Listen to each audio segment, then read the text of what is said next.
Looking for movies to watch this summer? These 10 capture the season perfectly, blending recent releases with nostalgic classics from the 60s and 80s. Here are my top 10 summer movie recommendations for you. Number 1. Stand By Me. This is a coming-of-age crime drama released in 1986 and based on Stephen King's 1982 novella The Body. A writer recalls a summer childhood adventure when he and his friends set out to find the body of a missing boy. Along the way, the four boys face dangers and discover more about each other's struggles. What begins as a simple trip turns into an unforgettable summer. This movie is meaningful to so many kids who watched it when it was first released, but it left a mark on other generations too. It's charming, it portrays the essence of a coming-of-age tale, and it reminds us how long and intense summers used to feel when we were kids or even teenagers. This is why you will see more than one coming-of-age story on this list, but if for some reason you missed Stand By Me, I would highly recommend you check it out.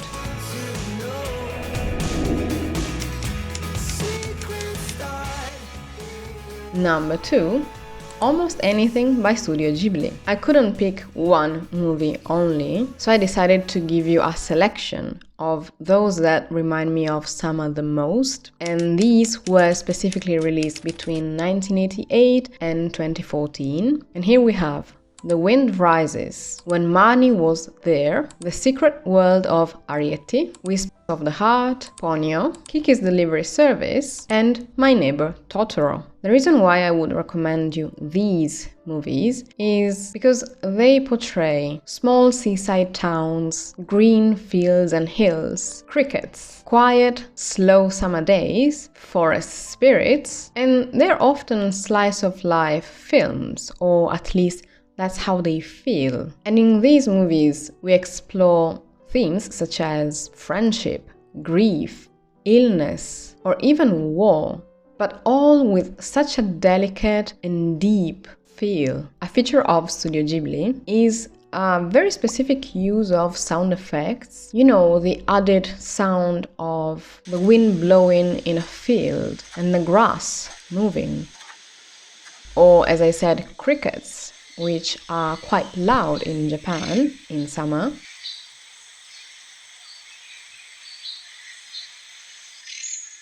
But also the sounds that normally are not added to an animated movie, because Studio Ghibli goes above and beyond with these details, and you truly feel as if you were in summer with those characters in that specific setting. That's okay. I'm making lunch for everyone. Among those that I listed here, which one is your favorite? And which one would you pick first for a summer movie night? Let me know in the comments. Number 3. Moonrise Kingdom. This is a coming-of-age comedy drama romance released in 2012. In the summer of 1965, two 12-year-olds on a quiet New England island fall in love and secretly run away into the wild. As a storm gathers offshore, the island's eccentric adults scramble to find the missing pair. Their disappearance and the chaos that follows shakes the peaceful community to its core. This is a Wes Anderson movie, and this should already tell you why I chose it, because the color palette, first, is something that truly reminds me of summer. Second, well, it takes place in summer, actually in late summer. It's the first few days of September. And even though it's not my favorite, if I think of summer movies, there is one specific scene from this movie that comes to mind. It's the very first thing, meaning that no matter how long ago I watched it for the first time, has been stuck in my head for years. And I just rewatched it just to make sure that it would be a fitting recommendation, because I was looking for a summer camp or a coming-of-age movie that would fit in this scene that I had in my mind and that would remind me of my own summers, even though I've never done anything like this, and yet it still feels like going back to a possible childhood with the intensity of the feelings that you would feel as a kid. And being a Wes Anderson movie, everything is over dramatized, over the top, nonsensical. So you might hate or love this movie depending on how you feel about Wes Anderson. Number 4, Pollyanna. This is a family comedy drama released in 1960 and based on the 1913 novel of the same name. A cheerful young girl arrives in a bitter town, bringing a fresh, hopeful spirit. Her positivity unsettles the locals, but slowly begins to soften their hardened hearts. We used to watch the animated series as well when we were kids, so I still remember some scenes from that, and for years I merged Pollyanna with Anne of Green Gables. In my head, they were the same character until I watched Anne with an E as an adult, and that helped me separating these two characters, which are different except for the wonder, the marvel that both of these girls are able to experience and see in the world, and nobody else understands them, even though they are contagious. So I would also recommend Anne with an E, even though it doesn't take place in summer, or not all of it, but the summer episodes are perfect for this. And Pollyanna is just a sweet but also heartbreaking story, and I really enjoyed rewatching it recently, so I would highly recommend you check it out this summer. Number 5, Dirty Dancing. This is a romantic drama dance film released in 1987. A young woman reluctantly spends her vacation at a quiet Catskills resort with her family. Her summer changes when the resort's dance instructor chooses her as dance partner. Despite her father's disapproval, she's determined to help him perform one final dance of the season. The setting of Dirty Dancing shows the kind of summer I only saw on screen, in which the whole family spends weeks in a vacation resort. I will give you a recommendation with the same setting in the next video, which will be about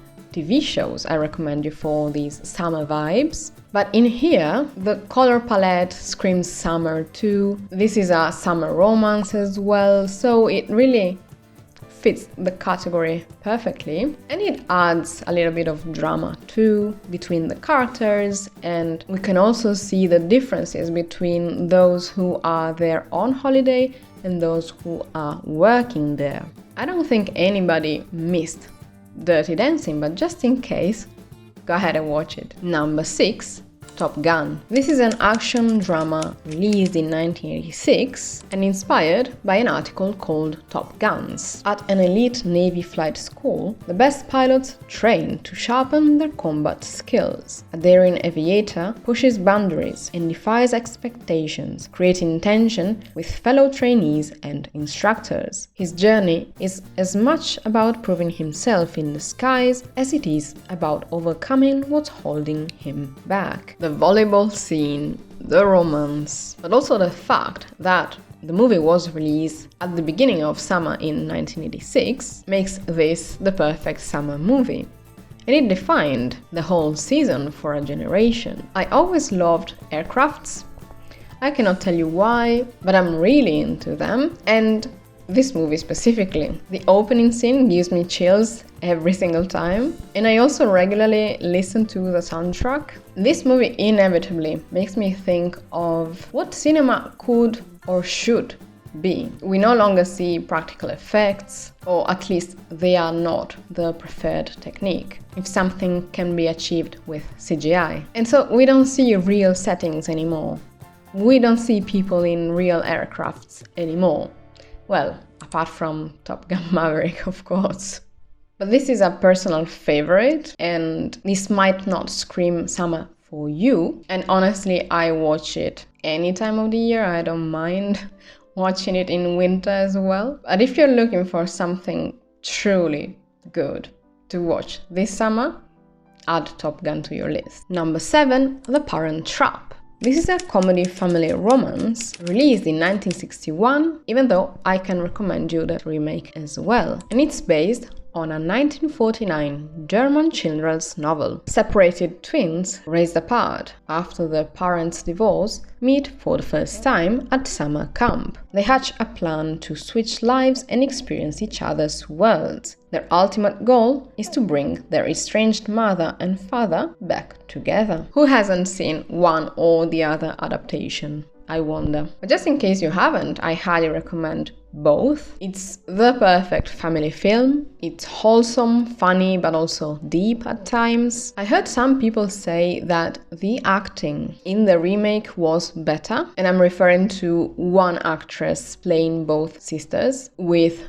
different mannerisms and accents, but I wouldn't know because I would need to watch them both in one sitting to be able to tell which one is better in that sense. And so far I've only watched them years from one another. But tell me what's your take in the comments. And I'm pretty sure there are more movies in this category showing a summer camp, but I couldn't find them. I know I have a couple of those in the back of my mind, but I cannot recall the names or even the actors. Nothing. So if you know about any of these, please let me know. Number 8. Mystic Pizza. This is a romantic comedy drama released in 1988. In a small town, 3 young women come of age while working at a local pizzeria. Over one unforgettable summer, they balance their jobs with dreams of escaping their hometown. Through friendship and challenges, they begin to shape the lives they hope to build beyond the pizzeria walls. Here we see boys and girls being irresponsible and impulsive, dreaming of the future as they simply experience life. Surprisingly, I had never seen this movie until last year, and even though some might say it's outdated, it's still wholesome to watch. Number 9. The Notebook. This is a romance drama released in 2004 and based on the 1996 novel of the same name. An elderly man reads from a worn notebook to a woman with Alzheimer's, sharing a heartfelt 1940s love story. It tells of a poor young man and a privileged woman whose bond is tested by war, family, and the years that separate them. I think it can be considered a classic at this point, definitely a tearjerker. And personally, I love Rachel McAdams. No matter the role she's playing, I'm happy to see her. And I believe on this list there is more romance than I ever recommended. But you will see at least that the TV shows that I would recommend for your summer belong to very different genres. And I'm not sure if you would consider The Notebook a summer movie. It feels like summer to me, maybe a little bit more gloomy, perhaps because of the intense romance and the struggles that they are going through. I don't know. Number 10.